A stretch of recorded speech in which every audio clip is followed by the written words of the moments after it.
Elite চ্যানেলে তোমাদের সকলকে স্বাগত জানাই। আজকে এসেছি নতুন আরেকটা চ্যাপ্টার নিয়ে, সেটা হচ্ছে ভাইরাস। আমরা এর আগে RH হুইটেকারের ক্লাসিফিকেশন অনুযায়ী মনেরা, প্রোটিস্টা এই সমস্ত জিনিস সম্পর্কে জেনেছি, মানে 5 রাজ্য শ্রেণীবিন্যাস সম্পর্কে জেনেছি। আজকে একটা নতুন জিনিস সম্পর্কে জানবো, সেটা হচ্ছে ভাইরাস। ভাইরাস নামটা শুনলেই কিন্তু আমরা একটু ভয় পেয়ে যাই। খুব স্বাভাবিক ভয় পাওয়ার কারণ কয়েক বছর আগেও আমরা দেখেছি যে করোনা ভাইরাস যখন পুরো পৃথিবী জুড়ে বিস্তার লাভ করছিল, তখন পুরো দেশের, পুরো পৃথিবীর কি হাল হয়েছিল। খুব স্বাভাবিক যে এত ছোট একটা জিনিস তাও পুরো পৃথিবীকে কিন্তু ঘরের মধ্যে এনে দিয়েছিল। আজকে আমরা সেই ভাইরাস সম্পর্কে পড়বো। কিন্তু একটা জিনিস লক্ষ্য করে দেখবে যে আমরা যখন RH হুইটেকারের 5 রাজ্য শ্রেণীবিন্যাসের কথা পড়ছিলাম, তখন ভাইরাসের কথা কিন্তু আমরা পড়িনি। ভাইরাসকে তিনি কোন রকম কিছু, মানে কোনো রাজ্যের মধ্যেই তিনি ইনক্লুড করেননি। মনেরা ছিল, প্রোটিস্টা ছিল, প্ল্যান্টি, অ্যানিমেলিয়া, ফানজাই, এদের কোথাও আমরা ভাইরাস সম্পর্কে কিন্তু পড়িনি। কেন পড়িনি বা কি জন্য পড়িনি সেটা কিন্তু এবার আমরা আস্তে আস্তে দেখব। তাহলে আমরা দেখে নিই যে ভাইরাস আসলে কি। ভাইরাসকে জানার জন্য কতগুলো তার বৈশিষ্ট্য রয়েছে, সেগুলো আমরা আগে দেখব। ভাইরাসকে কেন আমরা জীব ও জ্বরের মধ্যবর্তী পর্যায়ে বলবো। জীব ও জ্বরের মধ্যবর্তী পর্যায়ে বলার জন্য তার সপক্ষে এবং তার বিপক্ষে কতগুলো যুক্তি রয়েছে, সেগুলো এক এক করে আমরা দেখি। প্রথমে আমি এদিকে লিখছি ভাইরাসকে আমরা জড় বস্তুই বা কেন বলবো, আর ভাইরাসকে যদি আমরা বলি জীব, তাহলে জীবই বা কেন বলবো। ভাইরাস যখন পরিবেশের মধ্যে থাকে, সে কোনো রকম বিপাক ক্রিয়া দেখাতে পারে না। অর্থাৎ বিপাক ক্রিয়া বলতে আমরা কি বুঝি? কোষের মধ্যে যা সমস্ত রাসায়নিক বিক্রিয়া অনবরত চলছে, তাদের সবাইকে একত্রে বলা হয় বিপাক বা মেটাবলিজম। যেমন শ্বাস নিচ্ছি, খাবার খাচ্ছি, খাবার হজম হচ্ছে, হজম হয়ে যাওয়ার পর শোষণ হচ্ছে, সেটা শরীরের বিভিন্ন জায়গায় পৌঁছে যাচ্ছে। এছাড়া কোষের মধ্যে গ্লাইকোলাইসিস হচ্ছে, ক্রেবস সাইকেল হচ্ছে, সবকিছুকে একত্রে আমরা বলি বিপাক ক্রিয়া। এই সমস্ত বিপাক ক্রিয়া কিন্তু ভাইরাসের মধ্যে দেখা যায় না। কখন দেখা যায় না? যখন সে কোনো একটা হোস্টের বাইরে থাকে। হোস্ট কারা? হোস্ট হচ্ছে যাদের মধ্যে এই ভাইরাস রোগ সৃষ্টি করতে পারে, যেমন অ্যানিমাল, প্ল্যান্ট অথবা ব্যাকটেরিয়া। এরা হচ্ছে ভাইরাস। যখন এই হোস্টের বাইরে থাকে তখন কোন রকম বিপাক ক্রিয়া করতে পারে না। 2, ভাইরাস একমাত্র যখন পোষক কোষের মধ্যেই থাকে তখন সে বংশ বিস্তার করতে পারে, কিন্তু পোষক কোষের বাইরে, পোষক মানে হচ্ছে হোস্ট, পোষক কোষের বাইরে কোন রকম জননে অক্ষম। ভাইরাস যখন পরিবেশের মধ্যে থাকে তখন সে নন লিভিং, মানে মৃতর মতো আচরণ করে। এইসব কারণে বিভিন্ন বিজ্ঞানীরা ভাইরাসকে জীবের মধ্যে ইনক্লুড করেন। অথচ আমরা যদি পোষক কোষের মধ্যে এর ক্যারেক্টার গুলো দেখি, তাহলে দেখতে পাবো যে ভাইরাস হোস্টের মধ্যে, হোস্ট মানে পোষক কোষের মধ্যে বিপাক ক্রিয়া দেখায় এবং হোস্টের মধ্যে জনন সম্পন্ন করতে পারে। জনন সম্পন্ন করা মানে বংশ বিস্তার করতে পারে। হোস্টের মধ্যে সে রোগ তৈরি করে, তাই সে হোস্টের মধ্যে জীবিতর মতো আচরণ করে। তাহলে আমরা এখানে দেখতে পাচ্ছি যে ভাইরাসে কতগুলো ক্যারেক্টার রয়েছে যেগুলো কিন্তু জড় বস্তুর মতো। আবার কতগুলো বৈশিষ্ট্য দেখতে পাচ্ছি সেগুলো হচ্ছে জীবের মতো। জীবের মতো বৈশিষ্ট্য তখনই দেখতে পাচ্ছি যখন কোনো ভাইরাস কোনো একটা হোস্ট বা পোষক কোষকে আক্রমণ করছে। এই সমস্ত কারণের জন্য ভাইরাসকে কিন্তু আমরা জীবও বলতে পারি না, জড়ও বলতে পারি না। তাই বিজ্ঞানীরা কি ঠিক করলেন যে না, ঠিক আছে, আমরা একে জীবও বলবো না, জড়ও বলবো না, এটাকে আমরা মিডিলে রাখবো, অর্থাৎ জীব ও জড় বস্তুর মধ্যবর্তী পর্যায়ে আমরা বলবো। এটাকে আমরা আবার, ভাইরাসকে আবার আমরা জীব ও জড় বস্তুর মধ্যে একটা কানেক্টিং লিঙ্কও বলতে পারি। যেমন আমরা পড়তাম ছোটবেলার একটা এক্সাম্পল, তোমাদের মনে থাকবে নিশ্চয়ই, আর্কিওপটেরিক্স নামে একটা পাখির কথা পড়তাম। সেখানে দেখতাম যে ওই আর্কিওপটেরিক্স পাখিটার মধ্যে সরীসৃপ এবং পাখির 2 রকমের বৈশিষ্ট্য রয়েছে। সেই জন্য আর্কিওপটেরিক্সকে বলা হতো যে সরীসৃপ এবং পাখির কানেক্টিং লিঙ্ক। ঠিক একই রকম ভাবে ভাইরাসকে আমরা বলতে পারি জড় জীবের মধ্যবর্তী পর্যায়ে বা জড় জীবের মধ্যে একটা কানেক্টিং লিঙ্ক বলতে পারি। এই ভাইরাস কিন্তু ব্যাকটেরিয়ার থেকেও অনেক ছোট হয়। ব্যাকটেরিয়ার থেকে ছোট। এবার দেখে নেব যে আমরা জেনেটিক বস্তু বলতে কি বুঝি, কারণ আমাদেরকে ভাইরাসের জেনেটিক বস্তুটা দেখতে হবে। জেনেটিক বস্তু বলতে বোঝায় যে তার আগে জেনেটিক বস্তু হতে পারে ডিএনএ অথবা আরএনএ। ডিএনএ হচ্ছে ডি রাইবো নিউক্লিক অ্যাসিড, আর আরএনএ হচ্ছে রাইবো নিউক্লিক অ্যাসিড। অর্থাৎ নাম থেকে বোঝা যাচ্ছে যে দুটোই হচ্ছে রাইবো নিউক্লিক অ্যাসিড। একটা হচ্ছে ডি রাইবো নিউক্লিক অ্যাসিড, আরেকটা হচ্ছে রাইবো নিউক্লিক অ্যাসিড।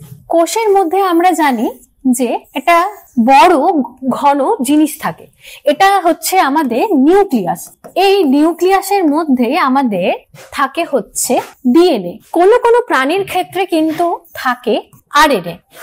এই একটা কোষ থেকে যখন আরেকটা কোষ তৈরি হবে, অথবা একটা জীব থেকে যখন আরেকটা জীব তৈরি হবে, তখন কিন্তু এই ডিএনএটা হোক অথবা নিম্ন শ্রেণীর প্রাণীদের ক্ষেত্রে এই আরএনএ একটা জীব থেকে আরেকটা জীবে অথবা একটা কোষ থেকে আরেকটা কোষে বাহিত হবে। যে বস্তুটা বাহিত হচ্ছে তাকে আমরা বলবো এই ক্ষেত্রে জেনেটিক বস্তু। অর্থাৎ জেনেটিক বস্তু কিন্তু বংশ পরম্পরায় সঞ্চারিত হয়, মানে দাদু দিদার থেকে মা বাবার কাছে তাদের সন্তানের মধ্যে এই জেনেটিক বস্তু কিন্তু সঞ্চারিত হয়। এই জেনেটিক বস্তু কিন্তু কারোর মধ্যে দুটো থাকে না। আমার ক্ষেত্রে হয় ডিএনএ জেনেটিক বস্তু থাকবে অথবা আরএনএ থাকবে। কোনো সময় হবে না যে ডিএনএ আরএনএ দুটোই বংশ পরম্পরায় সঞ্চারিত হচ্ছে। বেশিরভাগ উন্নত জীবের ক্ষেত্রে ডিএনএ কিন্তু তাদের জেনেটিক বস্তু, মানে বংশ পরম্পরায় সঞ্চারিত হয়। নিম্ন শ্রেণীর যে সমস্ত জীব রয়েছে তাদের ক্ষেত্রে আরএনএ বংশ পরম্পরায় সঞ্চারিত হয়। আমি এখানে বললাম যে নিউক্লিয়াসের মধ্যে, না আমাদের হিউম্যানদের মধ্যে নিউক্লিয়াসের মধ্যে যদি ডিএনএ থাকে তাহলে কি আমাদের মধ্যে আরএনএ নেই? আমাদের মধ্যেও আরএনএ অবশ্যই আছে, কিন্তু এই আরএনএটা আমাদের ক্ষেত্রে জেনেটিক বস্তু নয়। এই আরএনএ অন্য কাজ রয়েছে, সে প্রোটিন সংশ্লেষে সাহায্য করে। প্রোটিন সংশ্লেষ কিভাবে হয়? ডিএনএ থাকে, ডিএনএ থেকে প্রথমে আরএনএ তৈরি হয়, এই আরএনএ থেকে প্রোটিন তৈরি হয়। প্রোটিন তৈরি হওয়া মাত্রই যে সেটা কাজ করবে তা না। প্রোটিনকে বিভিন্ন রকম ভাবে সাজাতে হবে, তাকে ঠিক মতো ভাঁজ করতে হবে, তারপরে সে নির্দিষ্ট লক্ষ্যে পৌঁছে যাবে, মানে যেখানে তার দরকার, তারপরে প্রোটিন তার কাজ করবে। তাহলে কি হলো, ডিএনএ থেকে আরএনএ, আরএনএ থেকে প্রোটিন তৈরি হচ্ছে, তারপরে প্রোটিন বিভিন্ন জায়গায় যেখানে তার দরকার সেখানে পৌঁছে যাচ্ছে, তার কাজ দেখাচ্ছে। তাহলে আমাদেরও কিন্তু আরএনএ আছে, তবে আরএনএ আমাদের ক্ষেত্রে জেনেটিক বস্তু নয়। যেহেতু ডিএনএ আমাদের বংশ পরম্পরায় সঞ্চারিত হয়, এক জীব থেকে আরেক জীবে ডিএনএ যায়, তাই ডিএনএ হচ্ছে আমাদের ক্ষেত্রে জেনেটিক বস্তু। নিম্ন শ্রেণীর ক্ষেত্রে, নিম্ন শ্রেণীর যে সমস্ত জীব রয়েছে তাদের ডিএনএও থাকতে পারে অথবা আরএনএও থাকতে পারে, কিন্তু থাকবে যে কোনো একটা। এবার আমরা দেখে নেব যে ভাইরাস কিভাবে আবিষ্কার হলো। ভাইরাস শব্দটার অর্থ হচ্ছে টক্সিন বা বিষাক্ত পদার্থ। ভাইরাস নামকরণটা করেছিলেন বিজ্ঞানী লুই পাস্তুর, যিনি জলাতঙ্ক রোগের টিকা আবিষ্কার করেছিলেন। তাহলে লুই পাস্তুর ভাইরাস নামকরণ করেছিলেন, কিন্তু তারও আগে যখন আমাদের কাছে ইলেকট্রন মাইক্রোস্কোপ ছিল না, তখন ভাইরাসের কথা লোকে কিভাবে জানলো বা কিভাবে আবিষ্কার হলো সেটা আমরা দেখব। বিজ্ঞানী আইভানস্কি বলে একজন বিজ্ঞানী ছিলেন, যিনি কি করলেন, 1892 খ্রিস্টাব্দে একটা পরীক্ষা করেছিলেন। তিনি দেখেছিলেন যে তামাক পাতার মধ্যে এইরকম কিছু স্পট বা ছোপ ছোপ দাগ রয়েছে। তিনি কি করলেন, তামাক পাতাটাকে ভালো করে পেশাই করে তার একটা রস মতো তৈরি করলেন, একে আমরা বলি স্যাপ। সেই রসটাকে নিয়ে একটা কন্টেনারের মধ্যে নিলেন। এই কন্টেনারের মধ্যে নেওয়ার পর তিনি কি করলেন, এটাকে একটা ব্যাকটেরিয়া প্রুফ ফিল্টারের মধ্যে দিয়ে পাস করালেন। ব্যাকটেরিয়া প্রুফ ফিল্টার হচ্ছে এমন এক ধরনের ফিল্টার যার মধ্যে দিয়ে ব্যাকটেরিয়া পাস করতে পারেন না। ব্যাকটেরিয়া প্রুফ ফিল্টার হচ্ছে এমন ধরনের একটা ফিল্টার যার মধ্যে কিন্তু ব্যাকটেরিয়া পাস করতে পারে না, কারণ ব্যাকটেরিয়া খুব ছোট হয়। ব্যাকটেরিয়ার সাইজ প্রায় 0.1 থেকে 0.3 মাইক্রোমিটার এরকম হয়ে থাকে। প্রথমে আইভানস্কি ভেবেছিলেন যে তামাক পাতার মধ্যে যে ছোপ ছোপ দাগগুলো দেখা যাচ্ছে সেটা হয়তো কোনো ব্যাকটেরিয়ার ইনফেকশনের কারণে। তিনি স্যাপটাকে নিয়ে যখন এই ব্যাকটেরিয়া ফিল্টারের মধ্যে দিয়ে চালনা করলেন তখন দেখলেন সহজে কিন্তু এটা এই ফিল্টার পর্দাটাকে ভেদ করে চলে যেতে পারলো। তখন তিনি এটাই ডিসিশন নিয়ে বললেন যে এটা খুব ছোট্ট কোনো মাইক্রোব, খুব ছোট মাইক্রোব মানে অণুজীব, অথবা এটা হতে পারে কোনো একটা টক্সিন বা বিষাক্ত পদার্থ। তার এই পরীক্ষা থেকে তিনি এই দুটো সিদ্ধান্তের কথা জানিয়েছিলেন। পরবর্তীতে বিজ্ঞানী বেজেরিং কি করেছিলেন, 1898 খ্রিস্টাব্দে আইভানস্কি যে পরীক্ষাটা করেছিলেন সেই পরীক্ষা তিনি আবার করেন। একই রকম ভাবে তিনি তামাক গাছের পাতা থেকে স্যাপ বা রস নিলেন, সেটাকে এই ফিল্টারের মধ্যে চালনা করলেন। চালনা করার পরে তিনি কি করলেন, এই রসটাকে আবার তিনি একটা নর্মাল যে তামাক পাতা হয় তার উপরে প্রয়োগ করলেন। তিনি দেখলেন সেটাও আবার তার মধ্যে এরকম ছোপ ছোপ দাগ দেখা যাচ্ছে। তিনি আবার এই ইনফেক্টেড তামাক পাতা থেকে একই রকম ভাবে রস সংগ্রহ করলেন, আবার সেটাকে ফিল্টার করলেন, ফিল্টার করে আবার একটা নর্মাল তামাক পাতায় সেটাকে আবার প্রয়োগ করলেন। আবার দেখলেন যে সেই নর্মাল তামাক পাতাটা আবার ইনফেক্টেড হয়ে যাচ্ছে। এর থেকে তিনি বুঝলেন যে এই যে তামাক পাতায় যে জিনিসটা ইনফেকশন করছে সেটা কিন্তু কোনো রকমের টক্সিন নয়, সেটা কোনো ধরনের অণুজীব হতে পারে। টক্সিন নয় কেন তিনি বললেন, কারণ টক্সিন হলে আস্তে আস্তে টক্সিনের প্রভাবটা কিন্তু কমে যেত। একটা সময় দেখতাম সেটা আর ইনফেকশন করতে পারছে না বা ইনফেকশন ছড়াতে পারছে না। কিন্তু যখন তিনি এই পরীক্ষাটা বারবার করছিলেন দেখলেন এই রসটা কিন্তু যতবারই তিনি অ্যাপ্লাই করছেন ততবারই কিন্তু তামাক পাতার মধ্যে আবার সেই ছোপ ছোপ দাগ দেখা যাচ্ছে। এই জন্য তিনি একটা কথা বললেন যে এটা কোনো রকম টক্সিন নয়, এটা তিনি নাম দিয়েছিলেন কন্টাজিয়াম ভাইভাম ফ্লুইডাম, অর্থাৎ কোনো ইনফেকশিয়াস মানে যেটা রোগ সংক্রমণ করতে পারে ইনফেকশিয়াস কোনো বস্তু বা কোনো অণুজীব যেটা তামাক পাতার মধ্যে এই ধরনের ছোপ ছোপ রোগ তৈরি করছে। এরপর আসেন স্ট্যানলি কি করলেন, তখন 1935 সালে ভাইরাসের গঠন সম্পর্কে একটা ধারণা দিলেন। ধরো তোমাকে দুটো গ্লাস দেওয়া হয়েছে, গ্লাসের জলের মধ্যে একটাতে গুড় আর একটাতে চিনি দুটোই গুলিয়ে দেওয়া হয়েছে, আর দুটো গ্লাসের জলের রং কিন্তু এক, কোনো রকম ভাবে অন্য কোনো একটা পদার্থ বা রঙিন কিছু মিশিয়ে সেটাকে আমি দুটো জলের রং আমি একই রকম করে দিয়েছি। তোমাকে যখন খেতে দেওয়া হবে তখন দুটোই তোমার কাছে মিষ্টি লাগবে, কিন্তু তুমি কি বলতে পারবে যে কোনটা গুড় বা কোনটা চিনি? এইটা বোঝানোর জন্য এক ধরনের পরীক্ষা হয় যেটাকে বলা হয় ক্রিস্টালোগ্রাফি। তিনি মানে বিজ্ঞানী স্ট্যানলি কি করেছিলেন, সর্বপ্রথম ভাইরাসকে ক্রিস্টালাইজড করেছিলেন। ক্রিস্টালাইজড মানে হচ্ছে মানে ভাইরাস কেমন দেখ সেটাই তিনি ধারণা দিয়েছিলেন। এরপর আমরা দেখে নেব ভাইরাসের গঠন সম্পর্কে, ভাইরাস দেখতে কেমন হয়। স্ট্যানলি তো বললেন যে এরকম দেখতে হয় বা ভাইরাস সম্পর্কে গঠন দিয়েছিলেন এক ধরনের, সেই গঠন কিরকম সেটা এবার আমরা দেখব। ভাইরাস যদি আমরা দেখি তাহলে এখানে অনেকগুলো শেপ আছে, সেটাতে পরে আসছি। প্রথম দেখব যে ভাইরাস হচ্ছে এক ধরনের নিউক্লিয় প্রোটিন, অর্থাৎ এর মধ্যে নিউক্লিক অ্যাসিড রয়েছে কিছু আর সাথে রয়েছে প্রোটিন, তাই একসাথে হচ্ছে নিউক্লিয় প্রোটিন। ভাইরাস হচ্ছে নিউক্লিয় প্রোটিন। এবার ভাইরাস দেখতে কেমন, ভাইরাসের মধ্যে কি হয়, এরকম নিউক্লিক অ্যাসিড থাকে, এই নিউক্লিয়াস অ্যাসিডকে ঘিরে থাকে একটা লেয়ার, এটাকে আমরা বলি ক্যাপসিড। এই ক্যাপসিডের এক একটা যে অংশ আছে ছোট ছোট তাকে বলে ক্যাপসোমিয়ার।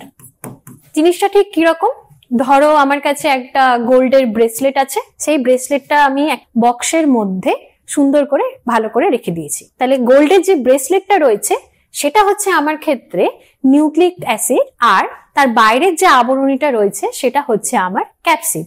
বাইরের আবরণী যে জিনিস দিয়ে তৈরি এক একটা ছোট ছোট অংশকে বলা হয় ক্যাপসোমিয়ার। ক্যাপসোমিয়ার প্রোটিন দিয়ে তৈরি, এই কারণে ভাইরাসকে বলা হয় নিউক্লিয় প্রোটিন, কারণ ক্যাপসোমিয়ার হচ্ছে প্রোটিন আর ভিতরে আছে নিউক্লিক অ্যাসিড। অনেক ক্ষেত্রে এই ক্যাপসোমিয়ারের বাইরে আরো একটা লেয়ার দেখা যায়, একে বলে এনভেলপ। এনভেলপ মানে আমরা চিঠি যখন কাউকে দিই তখন কি করি, একটা খামের মধ্যে দিই, সেই খামটাকে ইংরেজিতে বলা হয় এনভেলপ।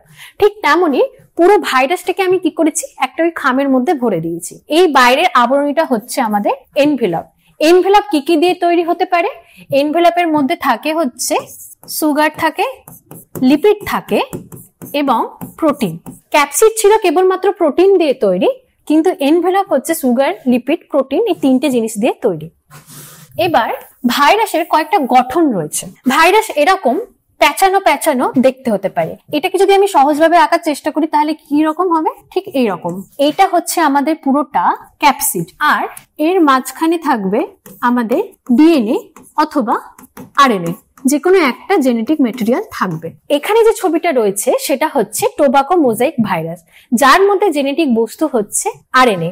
আর এই এক একটা যে বাঞ্চের মতো আমরা দেখতে পাচ্ছি এগুলো হচ্ছে ক্যাপসোমিয়ার, পুরোটা ক্যাপসিড। আর এক একটা ছোট ছোট যে আঙুরের মতো দেখতে পাচ্ছি সেটা হচ্ছে ক্যাপসোমিয়ার। এখানে আর একটা গঠন আছে, সেটা হচ্ছে অনেকটা ব্যাঙাচির মতো দেখতে। এটা হচ্ছে হেড, এই পোর্শনটা, এই জায়গাটা হচ্ছে কলার, পুরোটা হচ্ছে আমাদের সিথ বা আবরণী। আর এখান থেকে 6টা পায়ের মতো বেরিয়েছে, পা নয়, একে বলা হয় ফাইবার্স। এটা হচ্ছে ব্যাকটেরিওফাজ। একটা পেয়েছি আমরা এরকম বেলনাকার বা দণ্ডাকার দেখতে, একটা হচ্ছে এরকম ব্যাঙাচির মতো দেখতে, আরো একটা শেপ হয় যেটা এরকম হয়, একে বলে পলিহেড্রাল। এই ছিল আমাদের ভাইরাসের গঠন। এবার দেখব ভাইরাসের প্রকারভেদ। ভাইরাসের প্রকারভেদ আমরা করতে পারি অনেক রকম আকার হিসেবে, তো করতে পারি। আমরা আজকে যেটা দেখব সেটা হচ্ছে তার জেনেটিক বস্তুটা কিরকম। জেনেটিক বস্তু দু রকমের হতে পারে। প্রথমে হচ্ছে যাদের আরএনএ রয়েছে। আরএনএ কিরকম হতে পারে? Single strand RNA. এসএস মানে হচ্ছে সিঙ্গেল স্ট্র্যান্ড, আর ডিএস মানে সিঙ্গেলের opposite DS, double, double strand. তাহলে আগে বুঝতে হবে যে সিঙ্গেল স্ট্র্যান্ড কি, ডাবল স্ট্র্যান্ড কি। আমরা দেখবে যখনই ডিএনএটা আঁকি এরকম আঁকি, যেটা ওয়াটসন এন্ড ক্রিক যে মডেলটা দিয়েছিলেন, এরকম জিনিসটা আঁকি। এটাকে যদি আমি একটু সিম্পলিফাই করার চেষ্টা করি এরকম হবে, মানে দুটো সুতোকে যদি পেঁচিয়ে রেখেছি সেটাকে এবার আমি খুলে দেখাচ্ছি। তাহলে এইটা হচ্ছে একটা স্ট্র্যান্ড, এটা হচ্ছে আর একটা স্ট্র্যান্ড। স্ট্র্যান্ডের বাংলা হচ্ছে তন্তু বা তন্ত্রীও বলতে পারো। ওয়াটসন এবং ক্রিক ডিএনএ যে মডেলটা দিয়েছিলেন সেটা ছিল দ্বিতন্ত্রী ডিএনএ, মানে সেই ডিএনএ এর মধ্যে দুটো স্ট্র্যান্ড ছিল। ঠিক একই রকম ভাবে আরএনএও কিন্তু দু রকমের হতে পারে। তার মধ্যে একটাই এরকম স্ট্র্যান্ড রয়েছে যাকে আমরা বলবো সিঙ্গেল স্ট্র্যান্ড আরএনএ। আর কি হতে পারে? ডাবল স্ট্র্যান্ড আরএনএ, এরকম পেঁচিয়েও থাকতে পারে, যাকে বলবো ডাবল স্ট্র্যান্ড আরএনএ। মনে রাখবে বেশিরভাগ যে সমস্ত ভাইরাস রয়েছে যারা প্ল্যান্টকে আক্রমণ করে তারা কিন্তু আরএনএ ভাইরাসই হয়, সিঙ্গেল স্ট্র্যান্ড আরএনএ ভাইরাসই হয়। তাহলে এখানে লিখে দিচ্ছি, প্ল্যান্টকে যে সমস্ত ভাইরাস আক্রমণ করে তারা কিন্তু বেশিরভাগই এসএস আরএনএ। এবার যাদের ডিএনএ রয়েছে ঠিক একই রকম ভাবে যদি ডিএনএ তে একটাই স্ট্র্যান্ড থাকে তাহলে তাকে আমরা বলবো সিঙ্গেল স্ট্র্যান্ড ডিএনএ। আর যদি এরকম ভাবে ডবল স্ট্র্যান্ড থাকে, মানে দুটো তন্তু থাকে, তাহলে তাকে আমরা বলবো ডাবল স্ট্র্যান্ড ডিএনএ। মনে রাখবে যে যাদের ক্ষেত্রে আরএনএ ভাইরাস থাকে, মানে যে সমস্ত ভাইরাসের মধ্যে আরএনএ থাকে তাদেরকে আমরা বলি রেট্রোভাইরাস। যেমন HIV, human immuno deficiency virus, যে ভাইরাসের জন্য এইডস রোগ হয়, এটা এক ধরনের রেট্রোভাইরাস, কারণ এর মধ্যে জেনেটিক বস্তু হিসেবে আরএনএ থাকে। এবার দেখবো আমরা ভাইরাসের জীবন চক্র, মানে ভাইরাস কিভাবে বংশ বিস্তার করে। মানুষের ক্ষেত্রে কি হয়? প্রথমে বাচ্চা বা বেবি অবস্থায় থাকে, সে আস্তে আস্তে বড় হয়, অ্যাডাল্ট হয়, অ্যাডাল্ট হওয়ার পর সে আবার তখন বাচ্চা প্রসব করে। বা মৌমাছিদের ক্ষেত্রে আমরা কি দেখি যে একটা পূর্ণাঙ্গ মৌমাছি থাকে, মৌমাছি হোক বা প্রজাপতিও বলতে পারো, সে ডিম পাড়ে, ডিম থেকে হয় লার্ভা, লার্ভা থেকে হয় পিউপা, সেই পিউপাটা আবার বড় হয়ে পূর্ণাঙ্গ মৌমাছিতে পরিণত হয়। তাহলে এগুলো হচ্ছে এক একটা জীবের এক এক রকম জীবন চক্র। ভাইরাসের জীবন চক্রটা একটু হচ্ছে আলাদা রকমের। ভাইরাসের জীবন চক্রে আমরা দু ধরনের জীবনচক্র দেখতে পাই। একটা হচ্ছে লাইটিক আর একটা হচ্ছে লাইসোজেনিক। লাইটিক মানেই হচ্ছে ভেঙে দেওয়া, যেমন আমরা পড়েছি ছোটতে লাইসোজোম। লাইসোজোম ঠিক একই রকম ভাবে ও কিন্তু কোষকে ভেঙে দেওয়ার কাজ করে, তাই তার নাম হচ্ছে লাইসোজোম। তো লাইটিক কথার অর্থ বা লাইটিক এই শব্দটা যখন পাবে মনে রাখবে তার অর্থ হচ্ছে কোনো কিছু ভেঙে দেওয়া। তাহলে প্রথমে আমরা দেখে নেব যে ভাইরাস কিভাবে লাইটিক চক্র সম্পন্ন করে। এখানে দেখো একটা ব্যাকটেরিওফাজের ছবি দেওয়া আছে। মনে রাখবে যে সমস্ত ভাইরাস ব্যাকটেরিয়াকে আক্রমণ করে তাদেরকে আমরা বলি ব্যাকটেরিওফাজ। নাম থেকে নিশ্চয়ই মনে থাকবে ব্যাকটেরিওফাজ নামে ব্যাকটেরিয়া আছে, তার মানে এই ভাইরাসটা ব্যাকটেরিয়াকে আক্রমণ করবে। ছবিটা যদি মনে থাকে তোমাদের তাহলে সেখানে লক্ষ্য করে দেখবে এরকম কিছু নিচের দিকে টেল ফাইবারস ছিল।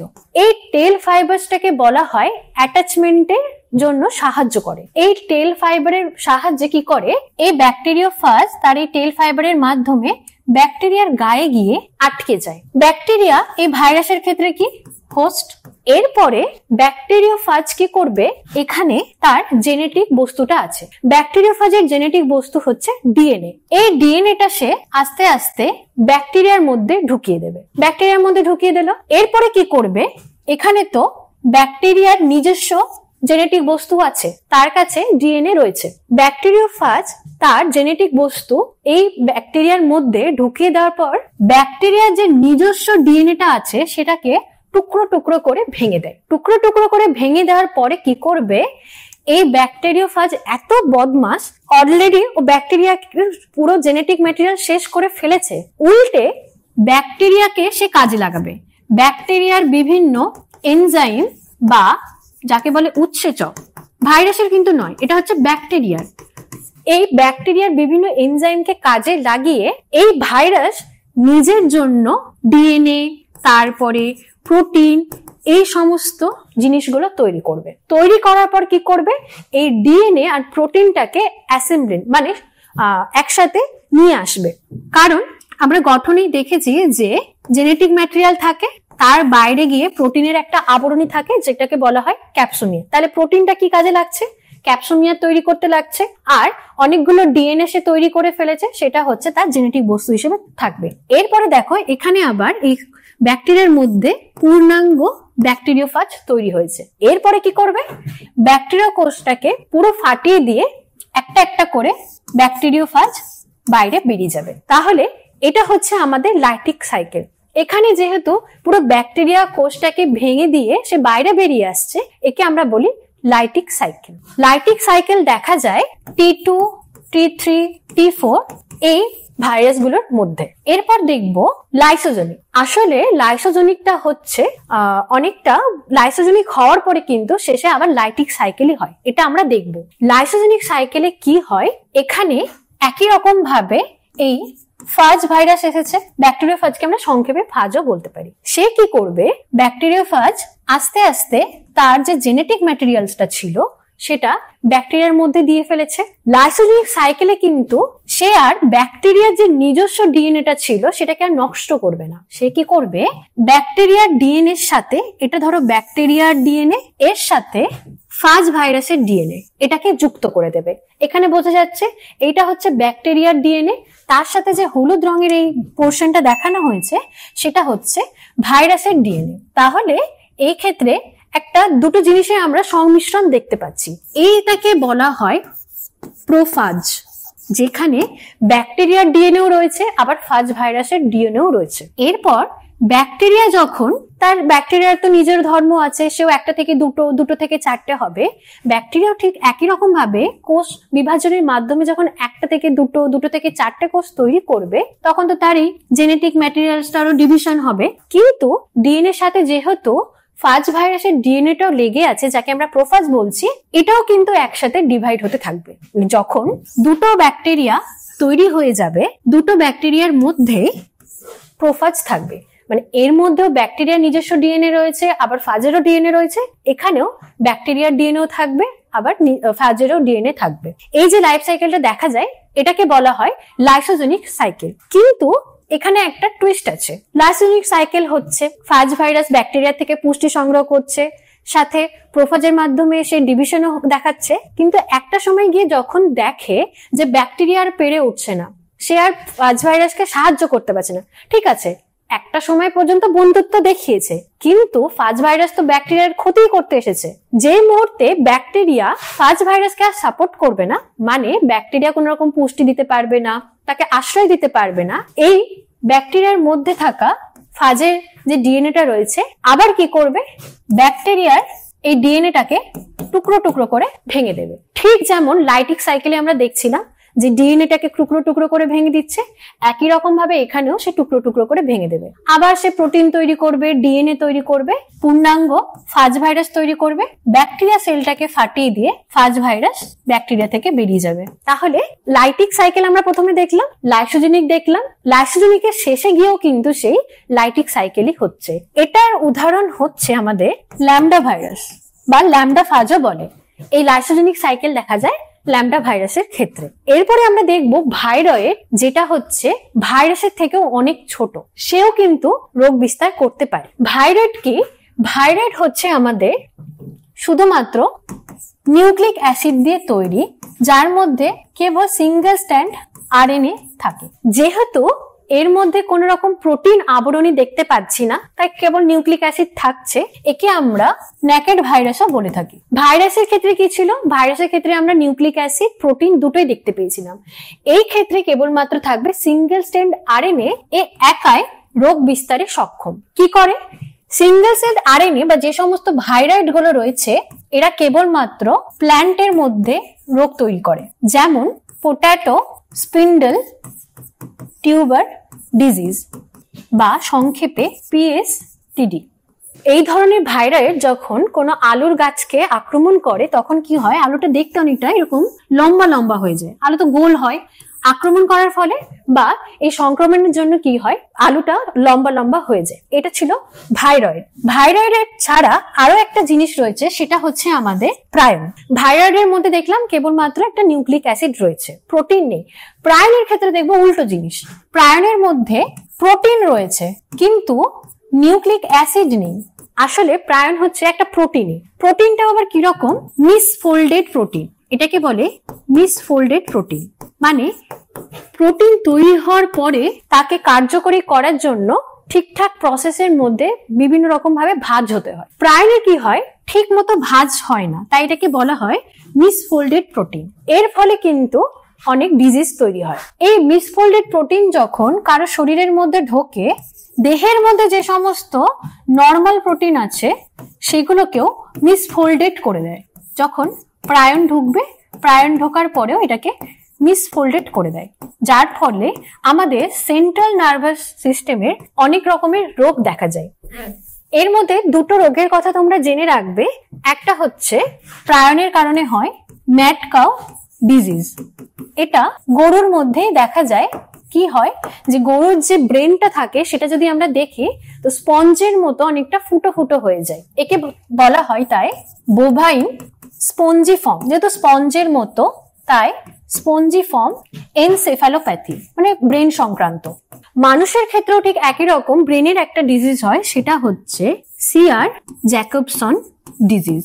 এটা হচ্ছে গরুর ক্ষেত্রে, এটা হচ্ছে মানুষের ক্ষেত্রে। তোমরা যেহেতু ভবিষ্যতে অনেক পরীক্ষা দেবে, ডাক্তারি হোক বা অন্য যে কোনো পরীক্ষা হোক, তো এখন থেকে চেষ্টা করবে যে জিনিসগুলো একটুখানি ইংরেজিতে পড়ার বা ইংরেজিতে লেখার, তাহলে তোমাদের ভবিষ্যতে একটু সুবিধা হবে। পরবর্তীতেও তোমরা যখন পড়বে সেই বইগুলো ইংরেজিতেই থাকবে, তো এখন থেকে একটু ইংরেজিতে পড়লে তোমাদের সুবিধা হবে।